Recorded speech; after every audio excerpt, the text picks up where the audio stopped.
जय साईं जी दी जय बाबा मुराद शवली जी। रब एक जय साईं जी 786 SA ऑफिशियल चैनल ਦੇ ਨਾਲ जुड़ी हुई हर एक नेक रूह ਨੂੰ सलाम है, निघा स्वागत है। जे तुसी चैनल ते पहली बारी आए हैं तो चैनल ਨੂੰ सबसक्राइब करो और बैल आइकन ਨੂੰ ਜ਼ਰੂਰ दबाओ ਤਾਂ ਕਿ ਤੁਹਾਨੂੰ ਆਉਣ ਵਾਲੀ ਵੀਡੀਓ ਦੀ ਜੋ ਅਪਡੇਟ ਹੈ ਉਹ ਮਿਲਦੀ ਰਹੇ ਬਾਬਾ ਜੀ, ਔਰ ਤੁਸੀਂ ਇਸੇ ਤਰ੍ਹਾਂ ਸਾਡੇ ਨਾਲ ਜੁੜੇ ਰਹੋ। ਸਾਈਂ ਲੋਕ ਫਰਮਾਉਂਦੇ ਕਿ ਇਸ਼ਕ ਮੁਹੱਬਤ ਉਸ ਦੇ ਬਿਨਾ ਉਸ ਖੁਦਾ ਦਾ, ਉਸ ਪਰਮਾਤਮਾ ਦਾ ਦੀਦਾਰ ਨਹੀਂ ਹੋ ਸਕਦਾ ਬਾਬਾ ਜੀ। ਅੱਜ ਕੁਛ ਇਸੇ ਤਰ੍ਹਾਂ ਦੀ ਗੱਲ ਹੈ। ਕਹਿੰਦੇ ਨੇ ਕਿ ਇੱਕ ਵਾਰ ਨਾਰਦ ਮੁਨੀ, ਦੇਵ ਰਿਸ਼ੀ ਨਾਰਦ ਜਿਨ੍ਹਾਂ ਨੂੰ ਕਿਹਾ ਜਾਂਦਾ ਹੈ, ਕਹਿੰਦੇ ਨੇ ਕਿ ਨਾਰਦ ਮੁਨੀ ਇੱਕ ਵਾਰ ਵਿਚਰਦੇ ਘੁੰਮਦੇ ਸੰਸਾਰ ਦੇ ਵਿੱਚ ਇੱਕ ਜੰਗਲ ਦੇ ਵਿੱਚ ਪਹੁੰਚੇ, ਔਰ ਜੰਗਲ 'ਚ ਉਹਨਾਂ ਦੇਖਿਆ ਕਿ ਇੱਕ ਸੰਨਿਆਸੀ ਬੈਠਾ ਹੈ ਜੋ ਵਿਰਧ ਹੈ, ਬਜ਼ੁਰਗ ਹੋ ਚੁੱਕਾ ਸੀ ਸੰਨਿਆਸੀ। ਵਿਰਧ ਸੰਨਿਆਸੀ ਬੈਠਾ ਹੈ ਭਗਤੀ ਤੇ ਹੁਣ ਕਹਿੰਦੇ ਨਾਰਦ ਮੁਨੀ ਨੇ ਸੋਚਿਆ ਕਿ ਇਹ ਸੰਨਿਆਸੀ ਬੈਠਾ ਹੈ ਜੰਗਲ 'ਚ, ਰੱਬ ਦੀ ਭਗਤੀ ਕਰ ਰਿਹਾ ਹੈ, ਚਲੋ ਇਹਨੂੰ ਬੁਲਾ ਲਈਏ, ਇਹਨੂੰ ਮਿਲ ਲਈਏ, ਇਸ ਦਾ ਹਾਲ ਚਾਲ ਹੀ ਪੁੱਛ ਲਈਏ। ਹੁਣ ਕਹਿੰਦੇ ਜਦੋਂ ਨਾਰਦ ਮੁਨੀ ਸੰਨਿਆਸੀ ਦੇ ਸਾਹਮਣੇ ਪ੍ਰਗਟ ਹੋਇਆ, ਜਾਂ ਉਹ ਪ੍ਰਗਟ ਹੋਏ ਔਰ ਸੰਨਿਆਸੀ ਨੇ ਅੱਖਾਂ ਖੋਲੀਆਂ ਔਰ ਸਾਹਮਣੇ ਦੇਖਿਆ ਕਿ ਦੇਵ ਰਿਸ਼ੀ ਨਾਰਦ। ਸੰਨਿਆਸੀ ਨੇ ਹੱਥ ਜੋੜੇ, ਪ੍ਰਣਾਮ ਕੀਤਾ ਕਿ ਪ੍ਰਣਾਮ ਨਾਰਦ ਮੁਨੀ। ਤਾਂ ਨਾਰਦ ਮੁਨੀ ਨੇ ਆਸ਼ੀਰਵਾਦ ਦਿੱਤਾ। ਤਾਂ ਉਸ ਵੇਲੇ ਸੰਨਿਆਸੀ ਨੂੰ ਪੁੱਛਿਆ ਨਾਰਦ ਮੁਨੀ ਨੇ ਕਿ ਹੋਰ ਸੰਨਿਆਸੀ ਸੁਣਾਓ ਕੀ ਹਾਲ ਹੈ ਤੁਹਾਡਾ। ਤਾਂ ਸੰਨਿਆਸੀ ਨੇ ਕਿਹਾ ਜੀ ਹਾਲ ਤਾਂ ਠੀਕ ਹੈ, ਪਰ ਮਨ 'ਚ ਇੱਕ ਬੇਚੈਨੀ ਹੈ। ਤਾਂ ਉਸ ਵਕਤ ਨਾਰਦ ਮੁਨੀ ਨੇ ਕਿਹਾ ਕਿਹੜੀ ਬੇਚੈਨੀ ਹੈ, ਬੋਲ। ਕਿਉਂਕਿ ਜਿਹੜੇ ਰੱਬ ਦੇ ਪਿਆਰੇ ਹੁੰਦੇ ਨੇ ਉਹਨਾਂ ਅੰਦਰ ਕੋਈ ਬੇਚੈਨੀ ਹੁੰਦੀ ਨਹੀਂ ਹੈ, ਔਰ ਤੇਰੇ ਅੰਦਰ ਕੀ ਬੇਚੈਨੀ ਹੈ। ਤਾਂ ਸੰਨਿਆਸੀ ਨੇ ਕਿਹਾ ਮੇਰੇ ਅੰਦਰ ਇਹ ਬੇਚੈਨੀ ਹੈ ਦੇਵ ਰਿਸ਼ੀ ਨਾਰਦ ਕਿ ਮੈਂ ਪਿਛਲੇ 70 ਸਾਲ ਤੋਂ ਭਗਤੀ ਕਰ ਰਿਹਾ, ਪਰ ਅਜੇ ਤੱਕ ਉਸ ਪਰਮਾਤਮਾ ਦੇ, ਭਗਵਾਨ ਦੇ ਦਰਸ਼ਨ ਨਹੀਂ ਹੋਏ, ਪਰਮਾਤਮਾ ਨਹੀਂ ਮਿਲਿਆ। ਮਾੜਾ ਜਿਹਾ ਪੁੱਛੋ ਤਾਂ ਰੱਬ ਨੂੰ, ਪਰਮਾਤਮਾ ਨੂੰ, ਭਗਵਾਨ ਨੂੰ ਪੁੱਛੋ, ਨਾਰਾਇਣ ਨੂੰ ਪੁੱਛੋ ਕਿ ਮਨ ਇਹੀ ਬੇਚੈਨ ਰਹਿੰਦਾ ਹੈ ਕਿ 70 ਸਾਲ ਤੋਂ ਪਤਾ ਨਹੀਂ ਭਗਵਾਨ ਕਿਉਂ ਨਹੀਂ ਆਏ, ਪਤਾ ਨਹੀਂ ਮੇਰੀ ਭਗਤੀ ਕਬੂਲ ਹੋਈ ਵੀ ਜਾਂ ਨਹੀਂ ਹੋਈ। ਇਸ ਲਈ ਇਹ ਜਾ ਕੇ ਤੁਸੀਂ ਇੱਕ ਗੱਲ ਭਗਵਾਨ ਨੂੰ ਪੁੱਛ ਲਿਓ, ਕਿਉਂਕਿ ਤੁਸੀਂ ਤਾਂ ਆਉਂਦੇ ਜਾਂਦੇ ਰਹਿੰਦੇ ਹੋ ਉੱਥੇ, ਕਿ ਹੋਰ ਕਿੰਨਾ ਕੁ ਟਾਈਮ ਲੱਗੇਗਾ ਮੈਨੂੰ ਉਹਦੇ ਦਰਸ਼ਨਾਂ ਵਿੱਚ, ਮੈਨੂੰ ਉਹਦੇ ਦੀਦਾਰ ਵਿੱਚ। ਨਾਰਦ ਮੁਨੀ ਕਹਿੰਦੇ ਵੀ ਠੀਕ ਹੈ, ਹੁਣੇ ਪੁੱਛ ਲੈਂਦੇ ਹਾਂ। ਕਹਿ ਕੇ ਨਾਰਦ ਮੁਨੀ ਜਦੋਂ ਉਧਰ ਨੂੰ ਜਾਣ ਲੱਗੇ ਤਾਂ ਉੱਪਰ ਜਾਂਦੇ ਉਹਨਾਂ ਦੀ ਨਜ਼ਰ ਪਈ ਇੱਕ ਨੌਜਵਾਨ ਸੰਨਿਆਸੀ ਹੈ। ਉਹ 70 ਸਾਲਾਂ ਦਾ ਬਜ਼ੁਰਗ ਸੰਨਿਆਸੀ ਸੀ, ਹੁਣ ਨਿਗਾਹ ਪੈ ਗਈ ਇੱਕ ਜਵਾਨ ਸੰਨਿਆਸੀ ਹੈ। ਉਸ ਦੀ ਉਮਰ ਹੈ ਕੋਈ 30 ਤੋਂ 35 ਸਾਲ। ਉਹ ਵੀ ਬੈਠਾ ਹੋਇਆ ਹੈ। ਤਾਂ ਨਾਰਦ ਮੁਨੀ ਨੇ ਕਿਹਾ ਕਿ ਹੁਣ ਚੱਲਾਂ ਤਾਂ ਹੈ ਹੀ ਆ, ਜੇ ਭਗਵਾਨ ਦੇ ਕੋਲ ਤਾਂ ਇੱਕ ਦਾ ਸੁਨੇਹਾ ਲੈ ਕੇ ਜਾਵਾਂ ਜਾਂ ਦੋਨਾਂ ਦਾ ਲੈ ਕੇ ਜਾਵਾਂ, ਗੱਲ ਤਾਂ ਇੱਕ ਹੀ ਹੈ। ਤੇ ਸੋਚਿਆ ਵੀ ਇਹਨੂੰ ਵੀ ਪੁੱਛ ਲਵਾਂ ਕਿ ਉਹਦੀ ਵੀ ਕੋਈ ਦਿਲ ਦੀ ਗੱਲ ਹੋਵੇ, ਸ਼ਾਇਦ ਉਹਦੇ ਵੀ ਕੋਈ ਦਿਲ 'ਚ ਗੱਲ ਹੋਵੇ। ਤੇ ਹੁਣ ਕਹਿੰਦੇ ਨਾਰਦ ਮੁਨੀ ਉਸ ਕੋਲ ਵੀ ਚਲੇ ਗਏ। ਯੁਵਾ ਜਾਣੀ ਜਵਾਨ ਸੰਨਿਆਸੀ। ਤੇ ਉਹ ਜੋ ਯੁਵਾ ਸੰਨਿਆਸੀ ਸੀ ਉਹ ਬਹੁਤ ਮਸਤੀ ਵਿੱਚ ਬੈਠਾ ਹੈ, ਬੜਾ ਮਗਨ ਹੈ। ਤੇ ਹੁਣ ਜਦੋਂ ਨਾਰਦ ਮੁਨੀ ਆਏ ਤਾਂ ਯੁਵਾ ਸੰਨਿਆਸੀ ਨੇ ਵੀ ਹੱਥ ਜੋੜ ਕੇ ਪ੍ਰਣਾਮ ਕੀਤੀ। ਤਾਂ ਨਾਰਦ ਮੁਨੀ ਨੇ ਪੁੱਛਿਆ ਹੋਰ ਜੀ ਕੀ ਹਾਲ ਹੈ ਤੁਹਾਡਾ। ਤਾਂ ਨੌਜਵਾਨ ਸੰਨਿਆਸੀ ਨੇ ਕਿਹਾ ਜੀ ਬਹੁਤ ਹੀ ਆਨੰਦ ਵਿੱਚ ਹਾਂ, ਬੜੇ ਮਜ਼ੇ ਵਿੱਚ ਹਾਂ, ਪਰਮਾਤਮਾ ਦੀ ਦਇਆ ਹੈ। ਨਾਰਦ ਮੁਨੀ ਕਹਿੰਦੇ ਵੀ ਕੋਈ ਬੇਚੈਨੀ ਤਾਂ ਨਹੀਂ ਹੈ ਤੈਨੂੰ। ਤੇ ਯੁਵਾ ਸੰਨਿਆਸੀ ਕਹਿੰਦਾ ਬੇਚੈਨੀ ਕਾਹਦੀ, ਉਹ ਜਿੱਥੇ ਮੇਰਾ ਰੱਬ ਵਸ ਗਿਆ, ਪ੍ਰਭੂ ਵਸ ਗਿਆ, ਉੱਥੇ ਬੇਚੈਨੀ ਕਾਹਦੀ ਹੈ? ਜਿਸ ਦਿਲ ਦੇ ਵਿੱਚ ਮਾਲਕ ਹੋਵੇ ਉਸ ਦਿਲ 'ਚ ਬੇਚੈਨੀ ਕਾਹਦੀ ਹੈ? ਕਿਉਂਕਿ ਜਿੱਥੇ ਉਹ ਵਸ ਗਿਆ ਉੱਥੇ ਤਾਂ ਆਨੰਦ ਹੈ, ਉੱਥੇ ਤਾਂ ਸ਼ਾਂਤੀ ਹੈ। ਨਾਰਦ ਨੇ ਕਿਹਾ ਵੀ ਜਵਾਬ ਤਾਂ ਬੜਾ ਵਧੀਆ ਹੈ। ਤਾਂ ਉਸ ਵਕਤ ਫਿਰ ਨਾਰਦ ਮੁਨੀ ਨੇ ਕਿਹਾ ਕਿ ਮੈਂ ਭਗਵਾਨ ਦੇ ਕੋਲ ਜਾ ਰਿਹਾ ਹਾਂ, ਕਿ ਜੇ ਕੋਈ ਤੇਰਾ ਸੁਨੇਹਾ ਹੈ ਤਾਂ ਦੱਸ, ਕੋਈ ਤੇਰਾ ਸਵਾਲ ਹੋਵੇ ਤਾਂ ਦੱਸ। ਤਾਂ ਉਸ ਵੇਲੇ ਨੌਜਵਾਨ ਸੰਨਿਆਸੀ ਨੇ ਕਿਹਾ ਕਿ ਜਦੋਂ ਦਾ ਉਹ ਮਾਲਕ ਮੇਰੇ ਦਿਲ ਵਿੱਚ ਵਸਿਆ ਹੈ ਨਾ, ਜਦੋਂ ਦਾ ਉਹ ਪਰਮਾਤਮਾ ਮੇਰੇ ਦਿਲ 'ਚ ਵਸਿਆ ਹੈ, ਸਾਰੇ ਸਵਾਲ ਹੀ ਖਤਮ ਹੋ ਗਏ। ਸਾਰੇ ਸਵਾਲ ਹੀ ਖਤਮ ਹੋ ਗਏ, ਕਿਉਂਕਿ ਜਿੱਥੇ ਉਹ ਵਸ ਜਾਵੇ ਉੱਥੇ ਕੀ ਸਵਾਲ ਉੱਠਣਾ ਹੈ ਬਾਬਾ ਜੀ। ਜਿੱਥੇ ਉਹ ਵਸ ਗਿਆ ਉੱਥੇ ਕੋਈ ਮੰਗ ਹੀ ਨਹੀਂ ਰਹਿ ਜਾਂਦੀ, ਉੱਥੇ ਤੇ ਬਸ ਸਭ ਤੇਰਾ ਹੀ ਹੈ। ਸਵਾਲ ਹੁੰਦੇ ਹੈ ਮੰਗ ਤੋਂ, ਸਵਾਲ ਪੈਦਾ ਹੁੰਦੇ ਆ ਮੰਗ ਤੋਂ, ਪਰ ਜਦੋਂ ਮੰਗ ਹੀ ਨਾ ਹੋਵੇ ਤਾਂ ਸਵਾਲ ਕਾਹਦਾ ਹੈ? ਤੇ ਹੁਣ ਨਾਰਦ ਮੁਨੀ ਨੇ ਕਿਹਾ ਠੀਕ ਹੈ ਭਾਈ, ਕਿ ਹੁਣ ਇਹਨੇ ਤੇ ਕਿਹਾ ਨਹੀਂ ਕੁਛ ਪੁੱਛਣ ਨੂੰ, ਚਲੋ ਮੈਂ ਆਪ ਹੀ ਪੁੱਛ ਲਊਂਗਾ ਕਿ ਇਹਨੂੰ ਪਰਮਾਤਮਾ ਕਦੋਂ ਮਿਲਣਗੇ, ਕਿ ਇਹਨੂੰ ਭਗਵਾਨ ਕਦੋਂ ਦਰਸ਼ਨ ਦੇਣਗੇ, ਮੈਂ ਆਪ ਹੀ ਪੁੱਛ ਲਊਂ। ਤਾਂ ਕਹਿੰਦੇ ਪਰਮਾਤਮਾ ਦੇ ਕੋਲ ਜਦੋਂ ਨਾਰਦ ਮੁਨੀ ਪਹੁੰਚੇ ਨਾ, ਤਾਂ ਪਰਮਾਤਮਾ ਨੇ ਕਿਹਾ ਆ ਵੀ ਨਾਰਦ, ਕਿੱਦਾਂ ਆਉਣਾ ਹੋਇਆ? ਭਗਵਾਨ ਨੇ ਕਿਹਾ ਕਿ ਆ ਵੀ ਨਾਰਦ ਮੁਨੀ, ਕਿੱਦਾਂ ਆਉਣਾ ਹੋਇਆ? ਤਾਂ ਉਸ ਵਕਤ ਨਾਰਦ ਨੇ ਕਿਹਾ ਪ੍ਰਭੂ ਮੈਂ 2 ਸਵਾਲ ਲੈ ਕੇ ਆਇਆ ਹਾਂ। ਤਾਂ ਭਗਵਾਨ ਨੇ ਕਿਹਾ ਹਾਂ ਪੁੱਛ, ਕੀ ਸਵਾਲ ਲੈ ਕੇ ਆਇਆ?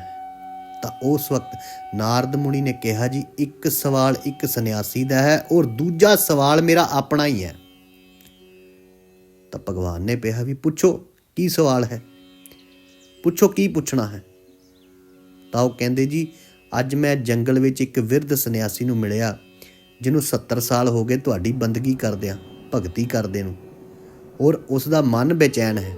ਤੇ ਉਹ ਪੁੱਛਦਾ ਹੈ ਕਿ ਮੈਨੂੰ ਭਗਵਾਨ ਦਾ ਦਰਸ਼ਨ ਹੋਣ ਨੂੰ ਕਿੰਨਾ ਸਮਾਂ ਲੱਗੇਗਾ। ਜਾ ਕੇ ਪੁੱਛ ਕਿ ਭਗਵਾਨ ਨੇ ਕਦੋਂ ਆਉਣਾ ਹੈ। ਤਾਂ ਉਸ ਵਕਤ ਭਗਵਾਨ ਨੇ ਕਿਹਾ ਜਾ ਕੇ ਉਹਨੂੰ ਕਹਿ ਦੇ ਕਿ ਹਜੇ 1 ਜਨਮ ਉਹਨੂੰ ਮੇਰੀ ਭਗਤੀ ਹੋਰ ਕਰਨੀ ਪੈਣੀ ਹੈ, ਫੇਰ ਜਾ ਕੇ ਉਹਨੂੰ ਮੇਰੇ ਦਰਸ਼ਨ ਹੋਣੇ। 1 ਜਨਮ ਹੋਰ।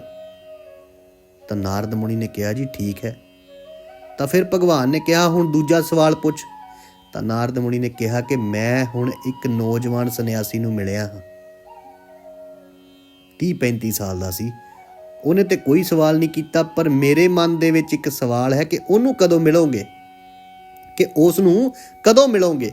ਤਾਂ ਭਗਵਾਨ ਨੇ ਕਿਹਾ ਜਾ ਕੇ ਉਹਨੂੰ ਵੀ ਕਹਿ ਦੇ ਕਿ ਜਿਹੜੇ ਪੇੜ ਥੱਲੇ ਉਹ ਬੈਠਾ ਹੈ ਨਾ, ਜਿਹੜੇ ਦਰਖਤ ਦੇ ਥੱਲੇ ਉਹ ਬੈਠਾ ਹੈ, ਜਿੰਨੇ ਉਸ ਪੇੜ ਦੇ ਪੱਤੇ ਹੈ ਉਹਨੇ ਜਨਮ ਹਜੇ ਉਹਨੂੰ ਮੇਰੀ ਭਗਤੀ ਕਰਨੀ ਪੈਣੀ ਹੈ, ਫਿਰ ਉਹਨੂੰ ਮੇਰੇ ਦਰਸ਼ਨ ਹੋਣੇ ਆ। ਨਾਰਦ ਕਹਿੰਦਾ ਜੀ ਠੀਕ ਹੈ, ਇੰਨੇ ਜਨਮ ਮਤਲਬ ਹਜ਼ਾਰਾਂ ਲੱਖਾਂ ਹੀ ਜਨਮ, ਕਿਉਂਕਿ ਪੱਤੇ ਤੇ ਹਜ਼ਾਰਾਂ ਹੀ ਹੁੰਦੇ ਨੇ। ਪਰ ਚਲੋ ਇਹ ਸ਼ੁਕਰ ਹੈ ਕਿ ਬਜ਼ੁਰਗ ਸੰਨਿਆਸੀ ਨੂੰ 1 ਹੀ ਜਨਮ, ਪਰ ਉਹਨੂੰ ਨੌਜਵਾਨ ਨੂੰ ਤਾਂ ਲੱਖਾਂ ਹੀ ਜਨਮ ਲੈਣੇ ਪੈਣੇ ਆ। ਹੁਣ ਕਹਿੰਦੇ ਨਾਰਦ ਮੁਨੀ ਥੱਲੇ ਆ ਕੇ ਪਹਿਲਾਂ ਉਹਨਾਂ ਨੇ ਸੋਚਿਆ ਕਿ ਪਹਿਲਾਂ ਬੁੱਢੇ ਸੰਨਿਆਸੀ ਨੂੰ ਖੁਸ਼ਖਬਰੀ ਦੇਵਾਂ ਕਿ 1 ਹੀ ਜਨਮ ਰਹਿ ਗਿਆ ਹੈ ਤੇ ਫੇਰ ਦਰਸ਼ਨ ਹੋ ਜਾਣੇ ਆ। ਤੇ ਹੁਣ ਨਾਰਦ ਮੁਨੀ ਜਾ ਕੇ ਉਸ ਬਜ਼ੁਰਗ ਸੰਨਿਆਸੀ ਨੂੰ ਕਿਹਾ ਕਿ ਭਗਵਾਨ ਨੇ ਕਿਹਾ ਹੈ ਕਿ ਬਜ਼ੁਰਗ ਸੰਨਿਆਸੀ ਨੂੰ ਕਹਿ ਦੇਈਂ 1 ਜਨਮ ਹੋਰ ਤੈਨੂੰ ਮੇਰੀ ਭਗਤੀ ਕਰਨੀ ਪੈਣੀ ਹੈ, ਫਿਰ ਤੈਨੂੰ ਮੇਰਾ ਦਰਸ਼ਨ ਹੋਣਾ ਹੈ, ਇਸ ਜਨਮ ਦੇ ਵਿੱਚ ਨਹੀਂ। ਉਹ ਜਦੋਂ ਬਜ਼ੁਰਗ ਸੰਨਿਆਸੀ ਨੇ ਸੁਣਿਆ ਉਹ ਗੁੱਸੇ ਵਿੱਚ ਆ ਗਿਆ, ਗੁੱਸੇ ਵਿੱਚ ਚੱਕੀ ਮਾਲਾ ਸੁੱਟ ਦਿੱਤੀ ਬਾਬਾ ਜੀ। ਤੇ ਗੁੱਸੇ ਵਿੱਚ ਕਹਿੰਦਾ ਕਿ ਇੱਥੇ ਮੈਨੂੰ ਆਹੀ 70 ਸਾਲ ਬੜੇ ਔਖੇ ਲੱਗਦੇ ਹੈ, ਹਜੇ 1 ਜਨਮ ਹੋਰ। ਜਾ ਕਹਿ ਦੇ ਰੱਬ ਨੂੰ ਮੇਰੇ ਤੋਂ ਨਹੀਂ ਭਗਤੀ ਹੁੰਦੀ। ਇੱਥੇ ਸਭ ਕੁਝ ਤਿਆਗ ਕੇ ਮੈਂ ਜੰਗਲ 'ਚ 70 ਸਾਲ ਤੋਂ ਬੈਠਾ ਹਾਂ, ਨਾ ਖਾ ਕੇ ਦੇਖਿਆ ਨਾ ਪਾ ਕੇ ਦੇਖਿਆ, ਉਹ ਰੱਬ ਕਹਿੰਦਾ ਕਿ ਹਜੇ 1 ਜਨਮ ਹੋਰ ਲੱਗਣਾ ਹੈ। ਜਾ ਕਹਿ ਦੇ ਮੇਰੇ ਤੋਂ ਨਹੀਂ ਹੁੰਦੀ ਉਹਦੀ ਭਗਤੀ, ਆਪਣੀ ਭਗਤੀ ਆਪਣੇ ਕੋਲ ਰੱਖੇ। ਉਸਨੇ ਹੁਣ ਸਭ ਕੁਝ ਸੁੱਟ ਦਿੱਤਾ, ਮਾਲਾ ਸੁੱਟੀ ਤੇ ਉੱਥੋਂ ਤੁਰ ਗਿਆ। ਨਾਰਦ ਕਹਿੰਦਾ ਬਈ ਇੰਨਾ ਗੁੱਸਾ ਪਹਿਲੀ ਵਾਰ ਦੇਖਿਆ ਕਿਸੇ ਸੰਨਿਆਸੀ ਅੰਦਰ, ਇੰਨਾ ਗੁੱਸਾ। ਹੁਣ ਨਾਰਦ ਮੁਨੀ ਦੇ ਮਨ 'ਚ ਆਇਆ, ਉਹਨਾਂ ਨੇ ਸੋਚਿਆ ਕਿ ਹਜੇ ਇਹਨੂੰ ਮੈਂ 1 ਜਨਮ ਦਾ ਕਿਹਾ ਹੈ, ਇਹਨੂੰ ਇੰਨਾ ਗੁੱਸਾ ਆਇਆ, ਤੇ ਉਹ ਤਾਂ ਹੈ ਵੀ ਨੌਜਵਾਨ ਹੈ, ਔਰ ਜਦੋਂ ਉਹਨੂੰ ਕਹਿਣਾ ਹੈ ਮੈਂ ਕਿ ਜਿੰਨੇ ਪੇੜ ਦੇ ਪੱਤੇ ਹੈ ਲੱਖਾਂ ਹਜ਼ਾਰਾਂ ਜਨਮ, ਤੇ ਕਿਤੇ ਮੇਰੀ ਧੌਣ ਹੀ ਨਾ ਫੜ ਲਵੇ। ਹੁਣ ਫਿਰ ਸੋਚਦੇ ਆ ਕਿ ਕਵਾਂ ਕਿ ਨਾ ਕਵਾਂ, ਔਰ ਫਿਰ ਸੋਚਦੇ ਆ ਕਿ ਯਾਰ ਭਗਵਾਨ ਦਾ ਸੁਨੇਹਾ ਹੈ, ਬਿਨਾਂ ਦੱਸੇ ਵੀ ਗੱਲ ਨਹੀਂ ਬਣਨੀ, ਸਰਨਾ ਨਹੀਂ ਹੈ, ਹੁਣ ਸੁਨੇਹਾ ਦੇਣਾ ਤਾਂ ਪੈਣਾ ਹੈ। ਹੁਣ ਕਹਿੰਦੇ ਨਾਰਦ ਮੁਨੀ ਗਏ ਫਿਰ ਉਸ ਨੌਜਵਾਨ ਸੰਨਿਆਸੀ ਕੋਲ, ਔਰ ਨੌਜਵਾਨ ਸੰਨਿਆਸੀ ਫਿਰ ਆਨੰਦ ਦੇ ਵਿੱਚ ਬੈਠਾ, ਮੌਜ ਦੇ ਵਿੱਚ ਬੈਠਾ ਹੈ, ਮਸਤੀ ਦੇ ਵਿੱਚ ਬੈਠਾ ਹੈ ਬਾਬਾ ਜੀ। ਤਾਂ ਹੁਣ ਨਾਰਦ ਮੁਨੀ ਨੇ ਉਸ ਨੂੰ ਆਵਾਜ਼ ਦਿੱਤੀ ਤੇ ਨੌਜਵਾਨ ਸੰਨਿਆਸੀ ਨੇ ਅੱਖਾਂ ਖੋਲੀਆਂ। ਤਾਂ ਕਹਿੰਦੇ ਨਾਰਦ ਮੁਨੀ ਜੀ, ਉਹ ਤੁਸੀਂ ਫੇਰ ਆ ਗਏ, ਮੈਂ ਤੁਹਾਨੂੰ ਕਿਹਾ ਤਾਂ ਹੈ ਕਿ ਮੇਰਾ ਕੋਈ ਸਵਾਲ ਨਹੀਂ ਹੈ। ਤੇ ਨਾਰਦ ਮੁਨੀ ਕਹਿੰਦੇ, ਉਹ ਭਾਈ ਮੈਂ ਸਵਾਲ ਨਹੀਂ, ਮੈਂ ਆਪਣੇ ਭਗਵਾਨ ਦਾ ਸੁਨੇਹਾ ਦੇਣ ਆਇਆ। ਉਹ ਸੰਨਿਆਸੀ ਨੇ ਪੁੱਛਿਆ, ਮੇਰੇ ਭਗਵਾਨ ਦਾ ਸੁਨੇਹਾ? ਜਵਾਬ ਦੱਸੋ ਕੀ ਸੁਨੇਹਾ ਹੈ? ਤਾਂ ਨਾਰਦ ਮੁਨੀ ਨੇ ਕਿਹਾ ਕਿ ਤੇਰੇ ਭਗਵਾਨ ਨੇ ਕਿਹਾ ਹੈ ਕਿ ਜਿਸ ਪੇੜ ਥੱਲੇ, ਜਿਸ ਦਰਖਤ ਦੇ ਥੱਲੇ ਤੂੰ ਬੈਠਾ ਹੈ ਨਾ, ਇਸ ਪੇੜ ਦੇ ਪੱਤੇ ਗਿਣ ਲੈ, ਜਿੰਨੇ ਇਸ ਦੇ ਪੱਤੇ ਹੈ ਉਹਨੇ ਜਨਮ ਹਜੇ ਤੈਨੂੰ ਭਗਤੀ ਕਰਨੀ ਪੈਣੀ ਹੈ, ਫਿਰ ਜਾ ਕੇ ਤੈਨੂੰ ਭਗਵਾਨ ਦੇ ਦਰਸ਼ਨ ਹੋਣੇ ਹੈ, ਫਿਰ ਜਾ ਕੇ ਤੈਨੂੰ ਉਸ ਭਗਵਾਨ ਦੇ ਦੀਦਾਰ ਹੋਣੇ ਹੈ, ਫਿਰ ਤੇਰੇ ਨਾਲ ਉਹਦਾ ਮੇਲ ਹੋਣਾ ਹੈ। ਕਹਿੰਦੇ ਜਿੱਦਾਂ ਹੀ ਨੌਜਵਾਨ ਸੰਨਿਆਸੀ ਨੇ ਸੁਣਿਆ, ਕਹਿੰਦੇ ਬਸ, ਤੇ ਇਹ ਕਹਿ ਕੇ ਉਸਨੇ ਨੱਚਣਾ ਸ਼ੁਰੂ ਕਰ ਦਿੱਤਾ, ਖੁਸ਼ੀ ਨਾਲ ਨੱਚਣ ਲੱਗ ਪਿਆ, ਸ਼ੁਕਰ ਕਰਨ ਲੱਗ ਪਿਆ। ਔਰ ਨਾਰਦ ਕਹਿੰਦੇ ਲੱਗਦਾ ਇਹਨੇ ਗਲਤ ਸੁਣ ਲਿਆ ਹੈ, ਇਹਨੂੰ ਸਮਝ ਨਹੀਂ ਲੱਗੀ ਜੋ ਮੈਂ ਕਿਹਾ। ਉਹਨੇ ਫਿਰ ਨੱਚਦੇ ਹੋਏ ਸੰਨਿਆਸੀ ਨੂੰ ਫੜਿਆ, ਨਾਰਦ ਮੁਨੀ ਨੇ ਨੱਚਦੇ ਹੋਏ ਸੰਨਿਆਸੀ ਨੂੰ ਪਕੜਿਆ ਤੇ ਕਹਿੰਦੇ ਰੁਕ, ਤੂੰ ਲੱਗਦਾ ਮੇਰੀ ਗੱਲ ਨੂੰ ਹਜੇ ਸਮਝਿਆ ਨਹੀਂ। ਉਹ ਜਿੰਨੇ ਇਸ ਪੇੜ ਦੇ ਪੱਤੇ ਹੈ ਨਾ, ਉਹਨੇ ਜਨਮ ਤੈਨੂੰ ਭਗਤੀ ਕਰਨੀ ਪੈਣੀ ਹੈ, ਫਿਰ ਤੈਨੂੰ ਉਸ ਰੱਬ, ਉਸ ਭਗਵਾਨ ਦੇ ਦੀਦਾਰ ਹੋਣੇ ਹੈ, ਫਿਰ ਤੈਨੂੰ ਮਿਲਣਾ ਹੈ। ਉਹ ਸੰਨਿਆਸੀ ਕਹਿੰਦਾ ਮੈਂ ਪਹਿਲਾਂ ਹੀ ਸੁਣ ਲਿਆ ਸੀ ਜੀ, ਤਾਂ ਹੀ ਤਾਂ ਮੈਂ ਨੱਚ ਰਿਹਾ ਹਾਂ ਕਿ ਸ਼ੁਕਰ ਹੈ, ਸ਼ੁਕਰ ਹੈ, ਇੰਨੀ ਜਲਦੀ ਮਿਲ ਜਾਣਾ ਹੈ। ਨਹੀਂ ਤੇ ਭਗਵਾਨ ਇਹ ਵੀ ਕਹਿ ਸਕਦਾ ਸੀ ਕਿ ਜਿੰਨੇ ਜੰਗਲ ਦੇ ਪੇੜ ਹੈ ਉਹਨਾਂ ਪੇੜਾਂ ਦੇ ਸਾਰੇ ਪੱਤੇ, ਤੇ ਜੇਕਰ ਉਹ ਸਾਰੇ ਜੰਗਲ ਦੇ ਪੇੜ ਦੇ ਪੱਤੇ ਵੀ ਕਹਿ ਦਿੰਦਾ ਨਾ, ਤੇ ਤਾਂ ਮੈਂ ਉਹਨਾਂ ਨੂੰ ਕੀ ਕਹਿ ਲੈਣਾ ਸੀ, ਕੀ ਰੋਕ ਲੈਣਾ ਸੀ ਮੈਂ? ਹੁਣ ਕੌਣ ਕਹੇ ਬਾਬਾ ਜੀ ਡਾਢੇ ਨੂੰ, ਤੂੰ ਇੰਜ ਨਹੀਂ, ਤੂੰ ਉਂਝ ਕਰ, ਜੋ ਉਸ ਦੀ ਮਰਜ਼ੀ ਹੈ, ਮੈਂ ਕੀ ਕਰ ਲੈਣਾ। ਮੈਂ ਫਿਰ ਵੀ ਸ਼ੁਕਰ ਕਰਦਾ ਕਿ ਇਹ ਮੇਰੇ ਰੱਬ ਨੂੰ ਮੇਰੇ ਤੇ ਇੰਨੀ ਦਇਆ ਆ ਗਈ ਕਿ ਉਹਨੇ ਜੰਗਲ ਦੇ ਸਾਰੇ ਪੇੜ ਨਹੀਂ ਕਹੇ, ਜੰਗਲ ਦੇ ਸਾਰੇ ਪੱਤੇ ਨਹੀਂ ਕਹੇ, ਸਿਰਫ ਇੱਕ ਪੇੜ ਦੇ ਪੱਤੇ ਕਹੇ ਹੈ। ਤਾਂ ਯਾਦ ਰੱਖੋ, ਭਗਵਾਨ ਨੂੰ ਮਿਲਣ ਦੀ ਖਾਤਰ ਸਿਰਫ ਇੱਕ ਪੇੜ ਦੇ ਪੱਤੇ ਨਹੀਂ, ਜੇ ਮੈਨੂੰ ਸਾਰੇ ਜੰਗਲ ਦੇ ਪੇੜਾਂ ਦੇ ਪੱਤਿਆਂ ਜਿੰਨੇ ਵੀ ਜਨਮ ਲੈਣੇ ਪੈਣ ਤਾਂ ਵੀ ਮੈਂ ਤਿਆਰ ਹਾਂ। ਬਸ ਮੇਰਾ ਪਿਆਰਾ ਮੈਨੂੰ ਮਿਲਣਾ ਚਾਹੀਦਾ ਹੈ, ਕਿਉਂਕਿ ਉਹ ਪਰਮਾਤਮਾ ਐਡਾ ਵੱਡਾ ਹੈ, ਐਡੀ ਵੱਡੀ ਤਾਕਤ ਹੈ, ਉਹ ਭਗਵਾਨ ਐਡੀ ਵੱਡੀ ਤਾਕਤ ਹੈ, ਮੈਨੂੰ ਇੰਨਾ ਪਿਆਰਾ ਹੈ ਕਿ ਇਹ ਪੇੜ ਦੇ ਪੱਤਿਆਂ ਜਿੰਨੇ ਜਨਮ ਕੀ, ਅਗਰ ਕਰੋੜਾਂ ਜਨਮ ਵੀ ਭਗਤੀ ਕਰਨ ਤੋਂ ਬਾਅਦ ਵੀ ਮੈਨੂੰ ਮੇਰਾ ਰੱਬ ਮਿਲ ਜਾਵੇ ਤੇ ਤਾਂ ਵੀ ਮੈਂ ਸ਼ੁਕਰ ਕਰਾਂ ਕਿ ਇਹ ਜ਼ਿੰਦਗੀ ਦੇ ਬਦਲੇ ਐਡੀ ਵੱਡੀ ਦਾਤ ਮਿਲ ਗਈ ਹੈ। ਕਿਉਂਕਿ ਰੱਬ ਮਿਲ ਜਾਣਾ, ਉਸ ਨਾਲ ਮੇਲ ਹੋ ਜਾਣਾ, ਇਹ ਦਾਤ ਹੀ ਬਹੁਤ ਵੱਡੀ ਹੈ ਬਾਬਾ ਜੀ। ਤੇ ਜਿੰਨੇ ਮਰਜ਼ੀ ਜੀਵਨ ਲੱਗ ਲਾ, ਜਿੰਨੇ ਮਰਜ਼ੀ ਜੀਵਨ ਲੱਗ ਜਾਣ ਜਾਂ ਜਿੰਨੇ ਮਰਜ਼ੀ ਜੀਵਨ ਲਗਾ ਲਓ, ਇਹ ਜੀਵਨ ਉਸ ਦਾਤ ਦੇ ਅੱਗੇ, ਇਹ ਜ਼ਿੰਦਗੀ ਉਸ ਦਾਤ ਦੇ ਅੱਗੇ ਬਹੁਤ ਛੋਟੀ ਹੈ। ਤਾਂ ਕਹਿੰਦੇ ਜਦੋਂ ਇਹ ਗੱਲ ਕਹਿ ਕੇ ਉਹ ਜਿਹੜਾ ਨੌਜਵਾਨ ਸੰਨਿਆਸੀ ਸੀ ਉਹ ਨੱਚਿਆ, ਤਾਂ ਕਹਿੰਦੇ ਪਰਮਾਤਮਾ ਉੱਥੇ ਪ੍ਰਗਟ ਹੋ ਗਿਆ, ਪਰਮਾਤਮਾ ਉੱਥੇ ਪ੍ਰਗਟ ਹੋ ਗਿਆ।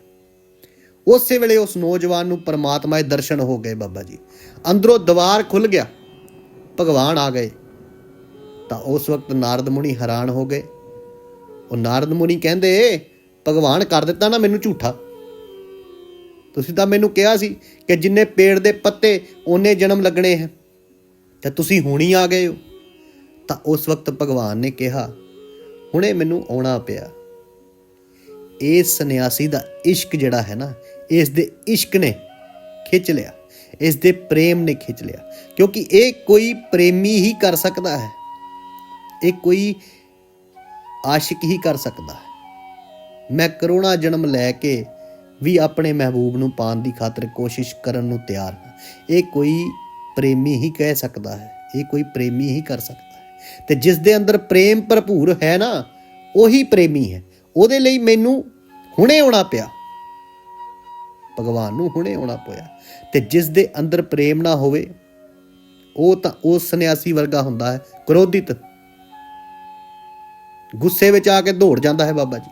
ਜਿੱਦਾਂ ਕਈ ਵਾਰੀ ਅਸੀਂ ਦੇਖਦੇ ਹਾਂ ਨਾ, ਬੰਦਾ ਕਹਿੰਦਾ ਰੱਬ ਦੇ ਘਰ ਗਿਆ ਸੀ, ਮਿਲਿਆ ਨਹੀਂ ਮੈਨੂੰ ਕੁਛ, ਜਾਂ ਮੈਂ ਕਿਸੇ ਦਰ ਗਿਆ ਸੀਗਾ, ਮੈਨੂੰ ਮਿਲਿਆ ਨਹੀਂ ਕੁਛ, ਮੁੜ ਕੇ ਆਉਣਾ, ਮੈਂ ਨਹੀਂ ਆਉਣਾ ਇੱਥੇ, ਮੁੜ ਕੇ ਉੱਥੋਂ ਨਿਕਲ ਜਾਂਦਾ ਹੈ ਬਾਬਾ ਜੀ। ਕਹਿੰਦੇ ਉਹ ਪ੍ਰੇਮੀ ਨਹੀਂ ਹੈ ਜਿਸ ਦੇ ਅੰਦਰ ਕ੍ਰੋਧ ਹੈ। ਪ੍ਰੇਮੀ ਤਾਂ ਲੱਖਾਂ ਜਨਮ ਵੀ ਗੁਣਗਾਨ ਕਰਨ ਨੂੰ ਤਿਆਰ ਹੋ ਜਾਂਦਾ ਹੈ ਕਿ ਬਸ ਮੇਰੇ ਮਹਿਬੂਬ ਮੈਨੂੰ ਮਿਲ ਜਾਵੇ। ਉਸ ਦੇ ਸਾਹਮਣੇ ਮੇਰੇ ਲੱਖਾਂ ਜਨਮ ਵੀ ਛੋਟੇ ਹੈ ਬਾਬਾ ਜੀ। ਔਰ ਐਸੀਆਂ ਰੂਹਾਂ ਨੂੰ ਹੀ ਫਿਰ ਪਲ ਦੇ ਵਿੱਚ ਮਿਲ ਜਾਂਦਾ ਹੈ ਬਾਬਾ ਜੀ।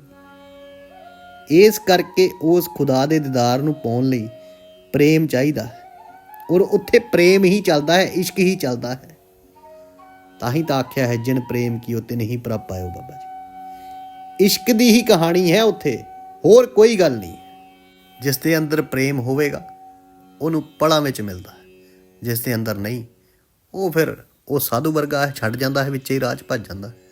ਸੋ ਜਿਨ ਪ੍ਰੇਮ ਕੀਓ ਤਿਨ ਹੀ ਪ੍ਰਭ ਪਾਇਓ ਬਾਬਾ ਜੀ। ਸੋ ਸਾਰਿਆਂ ਨੂੰ ਸਲਾਮ ਹੈ। ਜੇ ਕੋਈ ਗੱਲ ਸੁਣਾਉਂਦਿਆਂ ਗਲਤੀ ਹੋ ਗਈ ਹੋਵੇ ਤਾਂ ਮਾਫੀ ਦਾ ਹੱਕਦਾਰ, ਆਪਣੀਆਂ ਦੁਆਵਾਂ 'ਚ ਯਾਦ ਰੱਖਿਓ। ਜੈ ਸਾਈਂ ਜੀ ਦੀ, ਜੈ ਬਾਬਾ ਮੁਰਾਦ ਸ਼ਾਹ ਵਾਲੀ ਜੀ। ਹਰੀ ਓਮ ਸ਼ਾਂਤਾਕਾਰਮ ਭੁਜੰਗ ਸੰਯਨਮ ਪਦਮਨਾਭਮ ਸੁਰੇਸ਼ਮ ਵਿਸ਼ਵਦਾਰਮ ਗगन सदृशम मेघावर्णम शुभांगम लक्ष्मीकांतम कमल नयनम योगी विद्यानिगम्यम वंदे विष्णु भवभयहरणम सर्वे लोके कुनाथम। हर हर नारायण, नमो नमः। जय साईं जी दी।